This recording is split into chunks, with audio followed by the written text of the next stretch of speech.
കേരള സർക്കാരിനെ നിയമസഭയിൽ എപ്പോഴും പ്രതിരോധത്തിലാക്കുന്ന പ്രതിപക്ഷ MLA ആണ് റോജി എം ജോൺ. യുവാക്കളുടെ പ്രതിനിധിയായ ആ MLA അങ്കമാലിയിൽ നിന്നുള്ള പ്രതിനിധിയാണ്, നമുക്കറിയാം. ആ MLAക്ക് മുന്നിൽ ഭരണപക്ഷം പലപ്പോഴും വലിയ രീതിയിൽ പ്രതിരോധത്തിലാക്കുന്നതും നമ്മൾ കണ്ടിട്ടുണ്ട്. ഇന്നലെയും അദ്ദേഹം സർക്കാരിനെ പരിഹസിച്ചും മുൾമുനയിൽ നിർത്തിയും ചില കാര്യങ്ങൾ പറഞ്ഞു.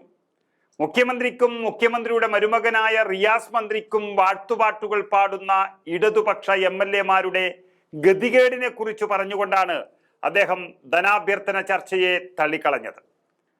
മാത്രമല്ല, അദ്ദേഹം ഉന്നയിക്കുന്ന ഓരോ കാര്യങ്ങളും ഭരണപക്ഷം വളരെ കൃത്യതയോടെ ശ്രദ്ധിക്കുകയും അതിന് ഉത്തരം കണ്ടെത്തുകയും ചെയ്യുന്നു എന്നുള്ളത് തന്നെ അദ്ദേഹം ഏറ്റെടുക്കുന്ന കാര്യങ്ങൾക്ക് വളരെ പ്രധാനമായും അദ്ദേഹം ശ്രദ്ധിക്കുന്നതും അതിന് വ്യക്തമായ ഫോളോ അപ്പ് നൽകുന്നതും ഉള്ളത് കൊണ്ടാണ് എന്നുള്ളത് വളരെ വ്യക്തമാണ്.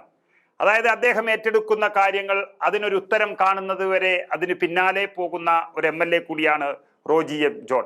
ഇന്നലെ ഭിന്നശേഷിക്കാരുടെ കാര്യങ്ങൾ വളരെ പ്രാധാന്യത്തോടു കൂടി ഉന്നയിക്കുന്ന ഒരു സംഭവമാണ് നമ്മൾ കണ്ടത്. അവരുടെ പെൻഷന് വേണ്ടി വളരെ പ്രാധാന്യത്തോടെ സംസാരിച്ചതിനാൽ, അതുമാത്രമല്ല റോജി എം ജോൺ ആണ് ആ വിഷയം ഏറ്റെടുത്തത് എന്നുള്ളത് കൊണ്ട് ഇന്നല്ലെങ്കിൽ നാളെ അതിൻ്റെ ചോദ്യമുണ്ടാകും എന്നുള്ളത് കൊണ്ടും സർക്കാർ അത് വളരെ ഗൗരവത്തോടു കൂടിയാണ് എടുത്തത്. അതുപോലെ തന്നെ GST ഈടാക്കാൻ ശ്രമിക്കുന്ന കേരള സർക്കാർ നഷ്ടപ്പെടുത്തുന്ന തുകയെക്കുറിച്ച് അക്ഷരം പ്രതി തെളിവുകൾ നൽകിക്കൊണ്ട് കണക്കുകൾ നിരത്തി റോജി എം ജോൺ തുറന്നടിച്ചപ്പോൾ ധനമന്ത്രി ബാലഗോപാലന് പോലും ഒരക്ഷരം ഉരിയാടാൻ കഴിഞ്ഞില്ല എന്നുള്ളത് എല്ലാവരും കണ്ടതാണ്.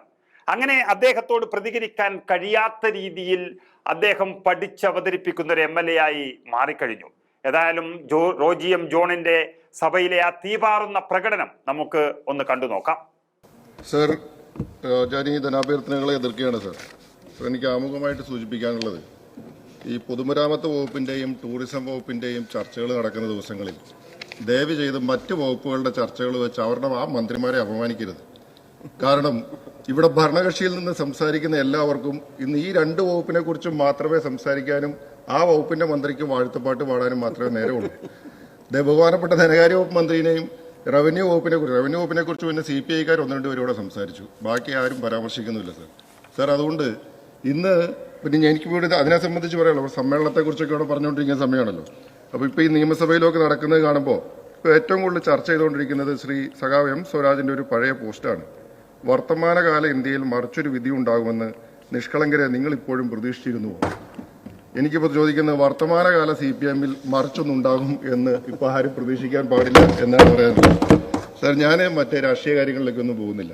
ഇവിടെ ബഹുമാനപ്പെട്ട ധനകാര്യമന്ത്രി, ഞാൻ തുടക്കത്തിൽ പറഞ്ഞ പോലെ അദ്ദേഹത്തിന്റെ വകുപ്പിനെ സംബന്ധിച്ചൊന്നും ആരും പറയാത്തതുകൊണ്ട് അദ്ദേഹം ഈ ചർച്ചയിൽ പോലും ഇരുന്നിട്ടില്ല. ഇപ്പോഴാണ് അദ്ദേഹം വന്നിവിടെ ഇരുന്നത്.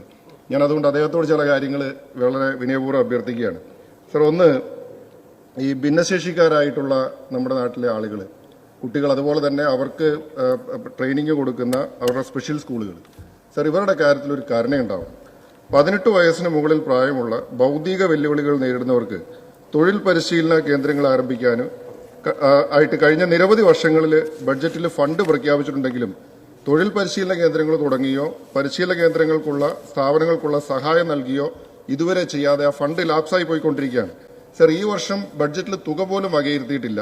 അതുകൊണ്ട് ദയവ് ചെയ്ത് ഈ സ്പെഷ്യൽ സ്കൂളുകൾക്ക് വേണ്ടിയിട്ടുള്ള അവർക്ക് പരിശീലന കേന്ദ്രങ്ങൾക്ക് വേണ്ടിയിട്ട് കൂടുതൽ തുക വകയിരുത്തുവാനായിട്ട് അങ്ങ് തയ്യാറാവണം എന്ന് അഭ്യർത്ഥിക്കുകയാണ്. സർ, അതുപോലെ തന്നെ കേന്ദ്ര സർക്കാർ DDRS ഗ്രാന്റ് നൽകുന്ന സ്പെഷ്യൽ സ്കൂളുകളിലെ വിദ്യാർത്ഥികളുടെ പ്രായപരിധി 23 കേന്ദ്ര സർക്കാരിന്റെ മാനദണ്ഡം അനുസരിച്ച് 23 വയസ്സ് വരെ അവർക്ക് ആ സ്കൂളുകളുടെ ഭാഗമായിട്ട് പഠിക്കുകയാണെങ്കിൽ, പരിശീലനം നേടുകയാണെങ്കിൽ അവർക്ക് ആ ഗ്രാന്റ് ലഭിക്കും. പക്ഷേ സംസ്ഥാന സർക്കാർ ഈ സ്പെഷ്യൽ സ്കൂളുകൾക്ക് കൊടുക്കുന്നതിന് പ്രായപരിധി വിദ്യാർത്ഥികളുടെ നിശ്ചയിച്ചിരിക്കുന്നത് 18 വയസ്സാണ് സർ. സർ, ഈ 18 വയസ്സ് കഴിഞ്ഞാൽ ഈ വിദ്യാർത്ഥികൾ എവിടെ പോകും? അവർക്ക് നിരത്തിലേക്ക് ഇറങ്ങാനായിട്ട് സാധിക്കില്ല, അവർക്ക് വീടുകളിലേക്ക് പോകാൻ സാധിക്കില്ല.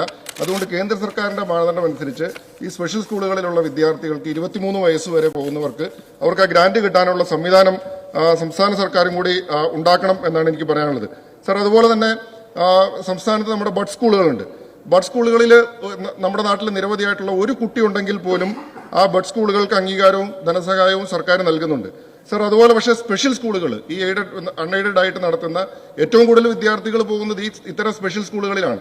ആ സ്പെഷ്യൽ സ്കൂളുകളിൽ 20 വിദ്യാർത്ഥികൾ ഉണ്ടെങ്കിൽ മാത്രമേ അവർക്ക് ധനസഹായം നൽകൂ എന്നുള്ളതാണ്.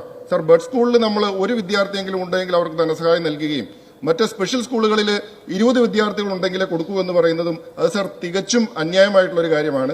ഈ ഭിന്നശേഷിക്കാരായിട്ടുള്ള ആളുകളെ, പ്രത്യേകിച്ച് ഭൗതിക വെല്ലുവിളി നേരിടുന്ന വിദ്യാർത്ഥികളെങ്കിലും പരിഗണിച്ച് ആ സ്പെഷ്യൽ സ്കൂളുകൾക്ക് ആ പരിഗണന കൊടുക്കണമെന്നാണ് എനിക്ക് പറയാനുള്ളത്. സർ, അതുപോലെ തന്നെ നമ്മുടെ നാട്ടിൽ ഭിന്നശേഷിക്കാരായിട്ടുള്ള ആളുകൾ ഇന്ന് അനുഭവിക്കുന്ന ഏറ്റവും പ്രധാനപ്പെട്ട ഒരു പ്രശ്നം നമുക്കറിയാം. 2016 ഇന്ത്യൻ പാർലമെന്റ് പാസാക്കിയ ഭിന്നശേഷി അവകാശ നിയമമുണ്ട്. സർ, അതനുസരിച്ച് നമ്മുടെ സമൂഹത്തിൽ മറ്റ് അവശത അനുഭവിക്കുന്ന വിഭാഗങ്ങൾക്ക് നൽകുന്ന ആനുകൂല്യങ്ങളെക്കാൾ ചുരുങ്ങിയത് 25% വർധനവ് ഭിന്നശേഷിക്കാർക്ക് നൽകണമെന്നാണ് ആ നിയമം അനുശാസിക്കുന്നത്. സർ, ഉമ്മൻചാണ്ടി ഗവൺമെന്റിന്റെ കാലത്ത് അന്ന് ഭിന്നശേഷിക്കാർക്ക് നമ്മൾ കൊടുത്തിരുന്ന ആനുകൂല്യങ്ങൾ മറ്റ് സാമൂഹിക പെൻഷനേക്കാൾ അധികമായിട്ടുള്ള പ്രത്യേക പരിഗണന നൽകി ഭിന്നശേഷിക്കാർക്ക് നൽകിയിരുന്നു.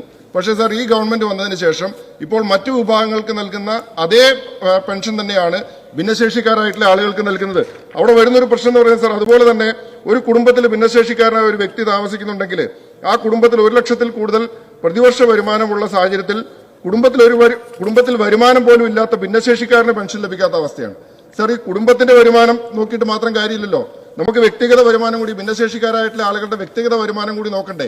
ആ തരത്തിൽ അവർക്ക് ആ ആനുകൂല്യങ്ങൾ ലഭ്യമാക്കാനും ദയവ് ചെയ്ത് ഈ സർക്കാർ ഇവിടെ പാവങ്ങളോടൊപ്പമാണ്, അടിസ്ഥാന വർഗത്തിൽപ്പെട്ട ആളുകളോടൊപ്പമാണ്, ഇടതുപക്ഷമാണ് എന്നൊക്കെ പറയുമ്പോൾ ആ ഭിന്നശേഷിക്കാരുടെ കാര്യത്തിൽ അധികമായിട്ട് അവർക്ക് പെൻഷൻ കൊടുക്കുന്നതിന് വേണ്ടിയിട്ടുള്ള ഒരു നടപടി സർക്കാരിന്റെ ഭാഗത്ത് ഉണ്ടാവണമെന്ന് ഞാനിവിടെ അഭ്യർത്ഥിക്കുകയാണ് സർ.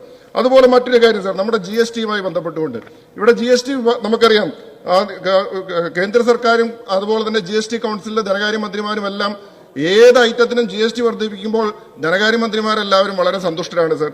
സർ, ഇവിടെ നടന്നുകൊണ്ടിരിക്കുന്നതാണ്, നമുക്കിപ്പോ നിരവധിയായിട്ടുള്ള ഇപ്പോൾ ബേക്കറി മേഖലയിൽ അല്ലെങ്കിൽ ഈ പരമ്പരാഗതമായി നിരവധി വീടുകളിൽ കുടുംബശ്രീ പ്രവർത്തകര്, സ്ത്രീകളൊക്കെ ഉൽപ്പാദിപ്പിക്കുന്ന നിരവധി സ്നാക്സ് ഉൽപ്പന്നങ്ങളുണ്ട്. ഇപ്പോൾ പറയുമ്പോൾ എല്ലാവർക്കും വളരെ രസകരമായിട്ട് തോന്നിയേക്കാം, പക്ഷേ യാഥാർത്ഥ്യമാണ് സർ. പഴംപൊരി, വട, അതുപോലെ തന്നെ കൊഴുക്കട്ട പോലുള്ള നമ്മുടെ നാടൻ വിഭവങ്ങളുണ്ട്. ഇത് പെരീഷബിൾ ആയിട്ടുള്ള ഐറ്റംസ് ആണ്. ഇതിന് ഒരു ദിവസത്തെ മാത്രമേ ആയുസുള്ളൂ സർ. ഈ ഐറ്റത്തിന് നമ്മൾ 18% ഇപ്പോൾ GST ചുമത്തിയിരിക്കുന്നത് സർ. ഇത് ഉൽപ്പാദിപ്പിക്കുന്ന ആരാണ്? ഇത് നിർമ്മിക്കുന്ന ആരാണ്? ഇത് പ്രധാനമായിട്ടും ഭവനങ്ങളിലെ ചെറുകിട സംരംഭകര്, പ്രത്യേകിച്ച് സ്ത്രീകൾ, കുടുംബശ്രീ യൂണിറ്റുകൾ, അവരാണ് ഇതുണ്ടാക്കുന്നത്.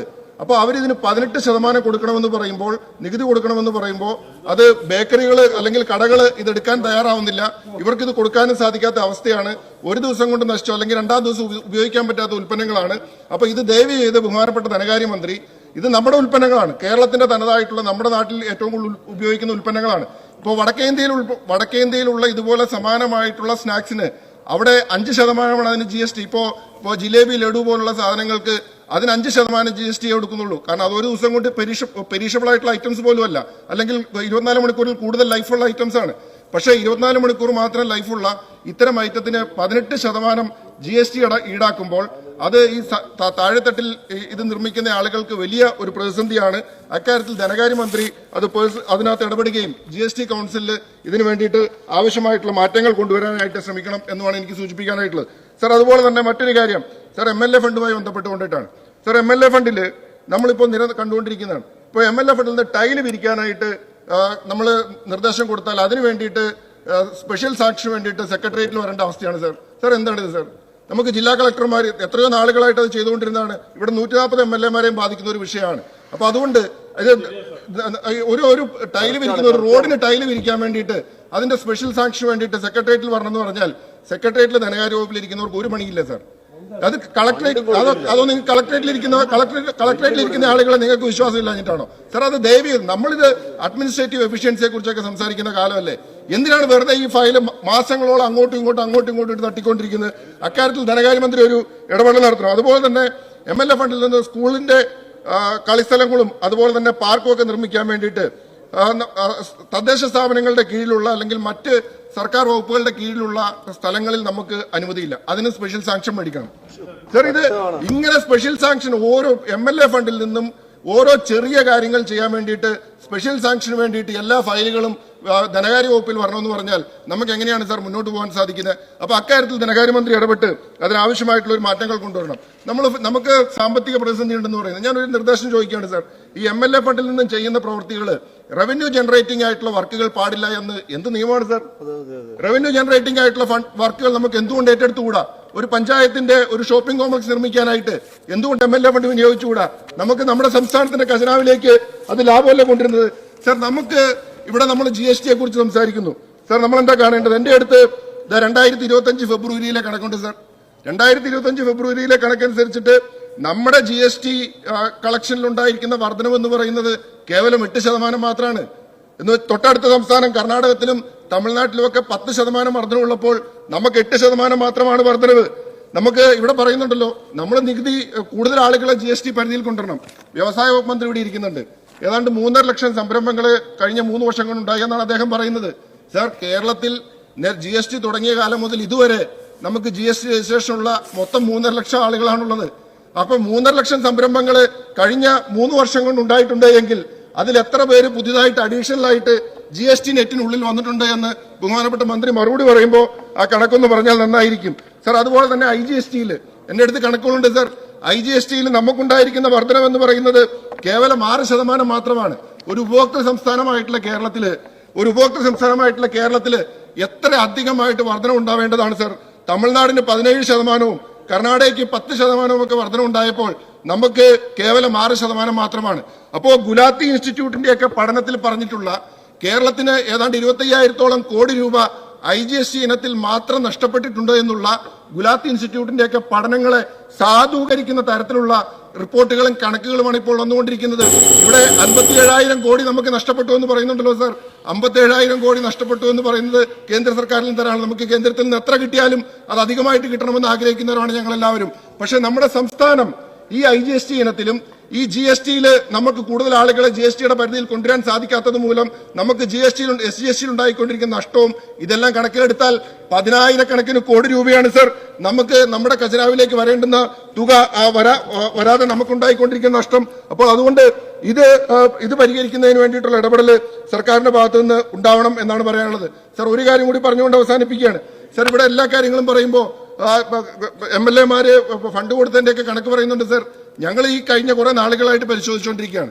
സംസ്ഥാന ബഡ്ജറ്റിൽ 20% ഉള്ള വർക്കുകൾ അലോട്ട് ചെയ്യുന്ന കാര്യത്തിലായാലും അതുപോലെ തന്നെ തദ്ദേശ റോഡുകളുടെ കാര്യത്തിലായാലും ഏറ്റവും ഒടുവിൽ ഇവിടെ ശബരിമല പാക്കേജുമായി ബന്ധപ്പെട്ടുകൊണ്ട് റോഡുകൾ കൊടുത്ത കാര്യത്തിലായാലും ഭരണകക്ഷി അംഗങ്ങൾക്ക് കൊടുക്കുന്നതും പ്രതിപക്ഷ അംഗങ്ങൾക്ക് നൽകുന്ന റോഡുകളുടെ കാര്യത്തിൽ തുകയുടെ കാര്യത്തിലും വലിയ അന്തരമാണ് സർ. ഇതെന്തൊരു അനീതിയാണ് നടന്നുകൊണ്ടിരിക്കുന്നത്. ഇത് ആരുടെയെങ്കിലും ഏതെങ്കിലും മന്ത്രിയുടെ വീട്ടിൽ നിന്ന് കൊണ്ടിരുന്ന തുകയാണെങ്കിൽ ഞങ്ങൾക്ക് ആർക്കും ഒരു പരാതിയില്ല, ഇഷ്ടമുള്ള പോലെ കൊടുത്തു. പക്ഷേ സർ, ഞാൻ വരുന്നത് കേരളത്തിൽ ഏറ്റവും കൂടുതൽ നികുതി കൊടുക്കുന്ന ഒരു ജില്ലയിൽ നിന്ന് വരുന്ന ഒരു ജനപ്രതിനിധിയാണ് ഞാൻ സർ. അപ്പൊ നമ്മളെല്ലാവരും ഇവിടെ നികുതി കൊടുക്കുന്ന ജനങ്ങളുള്ള ജനപ്രതിനിധികൾ തന്നെയാണ്. അപ്പൊ അതുകൊണ്ട് അതിന്റെ അർഹമായ വിഹിതം മുഴുവൻ അംഗങ്ങൾക്കും 140 മണ്ഡലങ്ങളിലേക്കും കിട്ടാനായിട്ടുള്ള ഇടപെടൽ ഉണ്ടാവണം. അങ്ങനെ നീതിപൂർവമായിട്ടുള്ള ഒരു ഭരണ സംവിധാനം മുന്നോട്ട് കൊണ്ടുപോകാത്ത ഈ ധനകാര്യ വകുപ്പിനെയും ഈ മറ്റു വകുപ്പുകളുടെ ഈ ചർച്ചയെയും ഒരിക്കൽ കൂടി എതിർത്തുകൊണ്ട് നിർത്തുകയാണ് സർ.